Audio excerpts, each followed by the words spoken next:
ஸ்ரீ குணரத்ன கோஷத்தில் 49வது ஸ்லோகம்.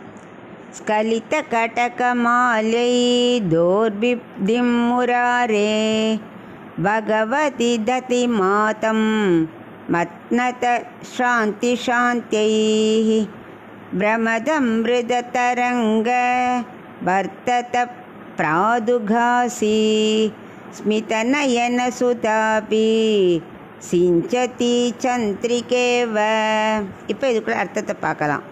பகவானுக்கு ஏற்றவளே ரங்கநாயகி தாயே, தேவர்களுக்காக திருப்பார்கடல் பகவான் கடைஞ்சாரே, அப்போ அவரோட திருக்கைகள் உள்ள ஆபரணங்கள்லாம் நழுவி விழுந்துருது, அவரோட மாலைகள்லாம் கீழே விழுந்தது.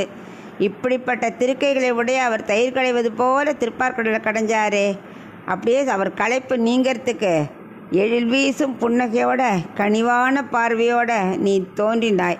இப்படி அமிர்தமயமாகிய அலைகள் வீசும் அந்த திருப்பார்கடல்லேருந்து வெண்மையான குளிர்ந்த நிலவு போல நீ தோன்றினாய் இல்லையா அப்படிங்கிற.